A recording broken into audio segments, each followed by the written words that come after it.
Donc aujourd'hui, on va parler de choses graves, n'est-ce pas? Exactement, oui. On revient sur le phénomène des accidents de la circulation et causés par les bus et autobus. On en voit, il ne se passe pas un jour où on entend parler d'un accident de la circulation causé par des chauffeurs de bus. Et J'ai envie de malheureusement, dire chauffard. exactement, tout à fait, Radia.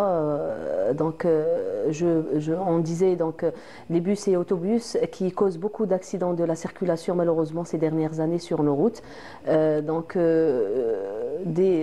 Beaucoup de causes sont à l'origine de ces accidents. Moi, je citerai à titre d'exemple l'inconscience de ces chauffeurs, les manœuvres dangereuses qui sont causées par ces chauffeurs aussi. On a parlé précédemment dans cette rubrique de somnolence au volant, donc le manque de chauffeurs tierces justement pour prendre le volant en cas de fatigue du chauffeur principal, donc notamment pour les longues distances. Il y a 2 jours de cela, donc samedi matin, on avait enregistré un accident très grave sur l'autoroute est d'Alger, au niveau de la commune de Dalbeda. Donc un accident de bus qui a causé malheureusement 13 victimes. Et malheureusement, c'est pas la première. Lourd comme bilan, c'est lourd comme 13 bilan. victimes en un seul accident, c'est beaucoup. C'est beaucoup. La semaine dernière aussi, donc un carambolage entre un camion et 2 voitures plus un bus. Donc on est en train de voir les images. Voilà, ça c'est le carambolage au niveau de Djebahiya. La semaine précédente, donc au niveau de Bouira, la wilaya de Bouira. C'est assez choquant.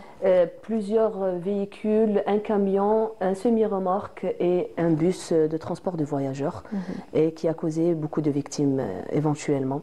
2 semaines de cela aussi au niveau de la wilaya de Ouergla.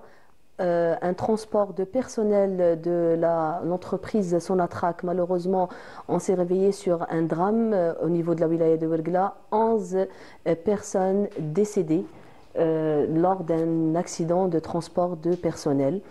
Ils se déplaçaient de l'entreprise. Là aussi, c'est un bilan très lourd. C'est un très très lourd bilan. Donc 11 décès en un seul accident. Ce n'est pas des victimes où il y a des blessés et des morts, mais c'est 11 morts dans un seul accident, et c'est beaucoup. C'est un très très lourd bilan, malheureusement. Ça explique votre choix d'en parler ce matin. Exactement. Le choix n'était pas fortuit. La sensibilisation s'impose. On en a parlé. Oui. Ouais. Voilà, un autre accident de bus. Et on en parle souvent. Malheureusement, il faut prendre des décisions fermes. Radia, regardez, il y a des victimes même avec d'autres véhicules. Donc. Oui, ça crée des carambolages, vous le disiez bien. Exactement. Et on voit l'état des véhicules. Un bus qui dérape, ou un semi-remorque qui dérape, ça va causer énormément de dégâts. Dégâts matériels, dégâts humains, c'est ça qui est le plus déplorable. On en avait parlé, si vous vous rappelez, Radia, il y a un mois de cela, on avait reçu un invité où il avait proposé justement élever l'âge de conduite pour les chauffeurs de transport, de voyageurs ou les semi-remorques. Donc au plus de 30 à 35 ans. Moins de 30 ans, en principe, un chauffeur ne fait pas les longs trajets. On devrait justement pour le transport des personnes. Qu'il soit plus responsable, plus conscient. Qu'il ait de la maturité. Qu'il ait de la maturité, effectivement. Moins de 30 ans, peut-être il a quand même plus de 30, voire jusqu'à 50 personnes, 50 vies. Il est responsable de 50 vies, donc c'est pas rien. C'est pas rien. Donc il faut vraiment qu'ils soient matures, qu'ils savent conduire, qu'ils savent comment réagir s'il y a un bouchon, s'il y a quelque chose sur la route, un petit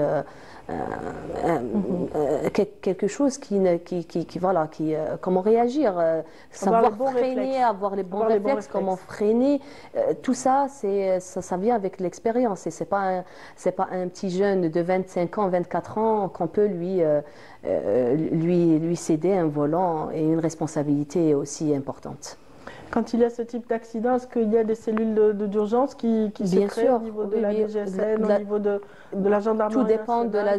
zone. Si c'est une zone urbaine, effectivement, c'est la Sûreté nationale qui prend en charge. Si c'est une zone urbaine, c'est la gendarmerie nationale, bien sûr, en compagnie de la protection civile, à dire. En tout cas, on espère qu'il y ait concertation entre ces différents secteurs Exactement. pour que cesse un petit peu cette hécatombe et qu'il y ait des mesures fermes concernant Oui, les voilà, mesures la prise fermes, en charge des elles doivent personnes être sur nos prises et routes. en urgence, vu qu'il y a beaucoup d'accidents qui ont été enregistrés ces dernières années d'autobus. Et les décisions doivent être prises dans les plus brefs délais. Nul n'est épargné par les accidents, qu'on soit au sud ou au nord, c'est pareil. Donc la vigilance est de mise. Exact. Voilà, allez-y doucement hein, voilà, Exactement. avec la vitesse, n'allez pas trop fort sur le champignon. On va arriver à notre Oui. destination, on va prendre Oui. peut-être un peu plus de temps, mais On finit toujours par parvenir. arriver. Exactement. Merci beaucoup Hasna Zoberi. C'est Donc moi. on se dit à la semaine prochaine. Inch'Allah, oui. Et on parle